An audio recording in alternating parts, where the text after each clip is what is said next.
काल अचानक सायंकाळी वादळ वाऱ्यासहित गारपीटसहित पाऊस आला.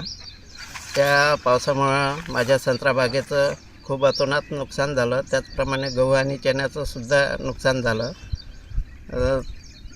आणि त्यामुळे मी कालही पटवाऱ्याला फोन लावला, आजही लावला, तर पटवाऱ्यानं काल फोन उचलला नाही. आज लावलात म्हणे तुम्ही विमा काढला का? तर म्हटलं विम्याची मुदत संपून गेली होती. विमा काढण्यासाठीच गेलो होतो मी कृषी विभागात, पण विमा काढण्यात आला नाही. त्यामुळं मला आता शासनाकडून आर्थिक मदत मिळावी. माझं खूप नुकसान झालं. 3 ते 4 लाखात माझा बगीचा मागितला होता, पण मला वाटलं की 2 पैसे अजून जास्त येईल म्हणून त्याच्यामुळे 2-4 दिवसानंतर आपण हे बगीचा विकू. पण अचानक काल वादळ वाऱ्यामुळं खूप नुकसान झालं. मला शासनाकडून आर्थिक नुकसान मिळेल अशी अपेक्षा करतो. एबीपी माझा, उघडा डोळे बघा नीट.